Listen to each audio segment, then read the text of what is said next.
Hello and welcome to your lesson on fantastic places. This week your lesson is about Russia. Your learning journey for today is about being able to locate Russia on a map and learn some key facts about Russia. The second part of your lesson today is to examine the relationship between area and population of a country, and you will also be explaining why and how these patterns exist. So moving on to the first part of our learning journey today, we are going to start by having a guess at where Russia can be found. So if you look at the map on your screen, you will see the world map that has been split into two. That line is what we call the equator. You have your compass points, which are north, east, south and west. What I want you to do is I want you to pause this video, and on your whiteboard I want you to bullet point the following. In which hemisphere, the north or the south, is Russia found in? Which continent do you think Russia belongs to? Is it in the north, the east, the south or the west of this continent? And can you think of any nearby countries? Once you have done this, I would like you to take a picture of the notes on your whiteboard. Russia can actually be found in the northern hemisphere on the continent of Asia. So if you got that right, what a good guess.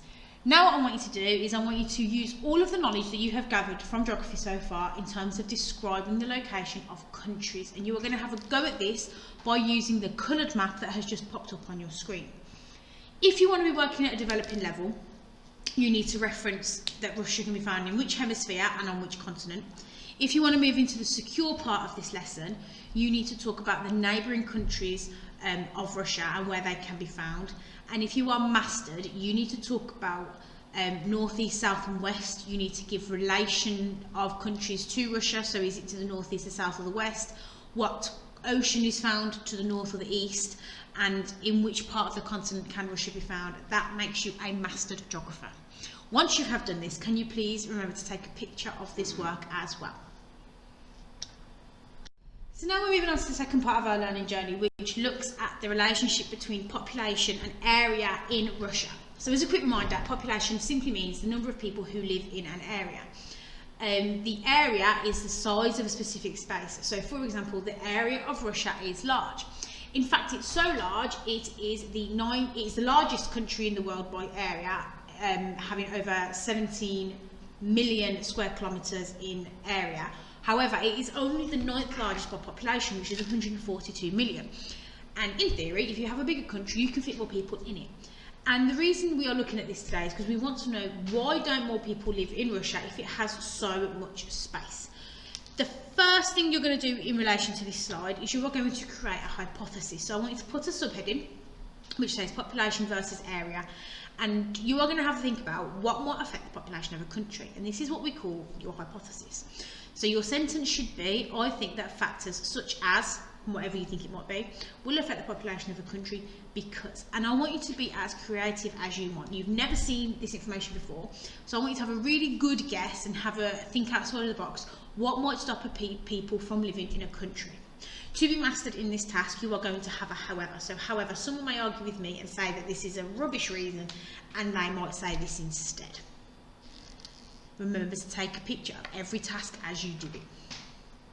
Then the third part of our learning journey today is you looking at why people do not live in Russia as they should. Maybe more people should live there. So on Class Charts there is a file called Russia Figures.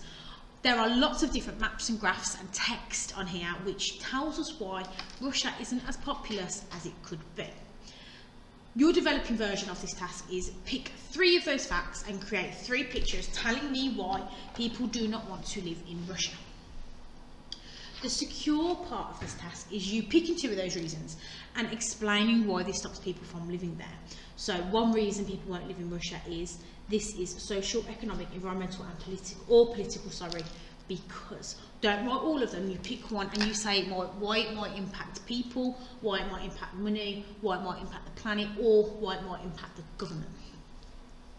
And then if you want to be mastered, you would do the secure task, but then you will bring in a reason as to why people should live in Russia, and that might need you to do some research of your own as to why might people be attracted to live in Russia. Remember to take a picture of your tasks as you complete them. finally bringing us to our last part of this lesson, where we are going to bring all our learning back together and talk about our learning journey. So in terms of uploading to flashcharts, you must upload one picture of your whiteboard showing us your location of Russia guesses, as well as the description that you did once we found out where it was. And this links to the first part of our learning journey. In terms of the second part of our learning journey, you are going to upload your hypothesis, where you said why you think people would not live in the big space that is Russia. And then finally, your third part of the learning journey, which is explaining why these patterns exist.